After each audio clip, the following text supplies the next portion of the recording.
Magandang umaga po mga kababayan. Salamat po sa pagkikinig sa aming channel na ito. Ngayon umaga, gagawin namin isang dulat tungkol sa isang saknong ng Florent at Lara ni Francisco Balagtas. Saknong 313. Dito naniwala ang bata kong loo na sa mundo'y walang katuwang lubos. Sa minsang ligaya'y tali ng kasunod, makapitong lumbay o hanggang matapos. Ako si Ethan Mora bilang Junjun. Ako si Monzi Del Prado bilang Popoy. Ako si Rafael Torres bilang Hefren. Si Popoy, Hi! si Hefren, Kamusta? at si Junjun Gusto ko ng ice cream. ay mga magkakaibigan. 6 na taong gulang lang sila. Katulad ng ibang bata na may kasing edad sa kanila, mayroong karapatang bigyan ng kanilang kinakailangan. Mayaman ang mga tatlong bata nito. Mayaman ang kanilang magulang at hindi lang nakukunin ng kanilang kinakailangan pero lahat din ng mga gusto nila. Gusto ko ng lahat ng laruan at ng mga video games. Ang pinakabago ay palaging bininili ng magulang ko ang iPad, PC, PS4 at Xbox One na sa akin na. Gusto ko ng mga laruan.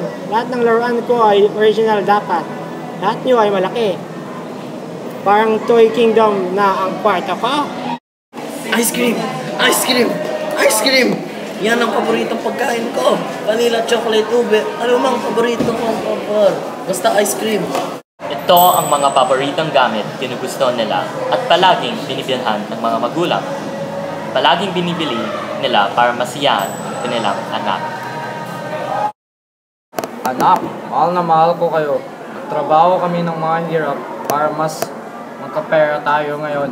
Nagtrabaho tayo ng mahirap para ipasaya kayo. Anong gusto mo? Bibilin natin. Tara, lumabas tayo at bibiliin ko ang paboritong gamit mo. Ang PS4 at Xbox One ay labas na! Gusto ko ng mas maraming laruan po. Wala akong pakialam sa laruan. Basta gusto ko ice cream. Subalit, sa susunod na taon, nasasanay na silang tatlo. Palaging nalang inaasahan na kukunin nila ito.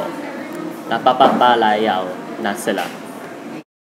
Sa klase ni Popoy, Paaral kayo ha! Mayroon quiz tayo bukas. Mahirap ito. Huwag kalimutan. Mayroong bagong laro na sa PS4 ko na. Subalit meron akong quiz bukas. Pero madali lang yan. Hindi ko na kinakailangan mag-aral. Lalaro na lang ako dito. New action figure out in stores now. This can fight, this can talk. Buy now, limited stocks only. Mas marami pang laruan, tatay. Gusto ko pa ng mas marami. Nainis na ako sa aking lumang laruan. Junjun, lagi ka na lang bumibili sa akin. Nakakalabing 5 scoops ng sorbetes na kakain mo sa isang araw. Salamat naman, pero dapat maghinto ka muna. Masama ang palaging kinakain to. Ice cream! Ice cream! Ice cream! Ayoko ng veggies ko. Puro ice cream na lang kakain ko. Desserts before meals, hindi ba? subalit hindi nila alam na ang palaging kasiyahan ay magiging hirap naman. Pew, pew, pew, pew. Pipop. Pew, pew, pew. Pipop. Grabe, sarap ng laro na to. Pew, pew, pew. Bing, bing! Kaya! Ito yung pinakamagandang laruan.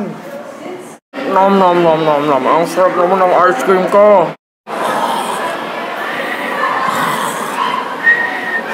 Hoy! Baboy! Gumising ka na! Marmite! Oras ka pa para sa quiz! Friend, ito ang pinsan mo. Pahiraman mo ng laruan mo. Ayaw! Nom nom nom nom nom nom. Aray, ang sakit ng tiyan ko.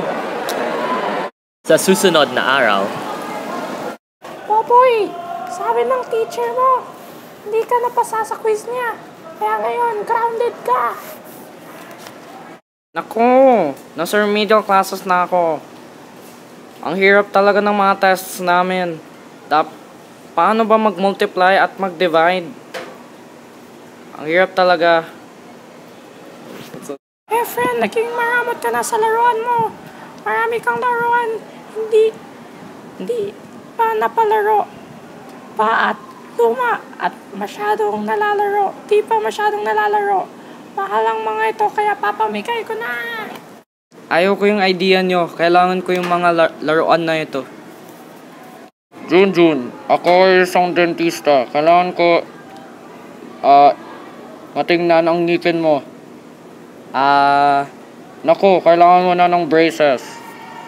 Aray, masakit na ang ngipin ko. Madami ng cavities. Sa susunod ng mga araw, Wala na tayong laruan. Nakakayamat naman ito.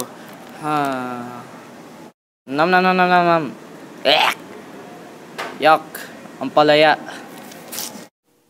kaya mga kababayan at ang mga bata na nanonood o nanininig, huwag masyadong masiyahan kasi ito ay magiging hirap naman. Salamat po sa pagkikinig ng aming channel na ito. Punta kayo ulit bukas, same time, same channel. Salamat po.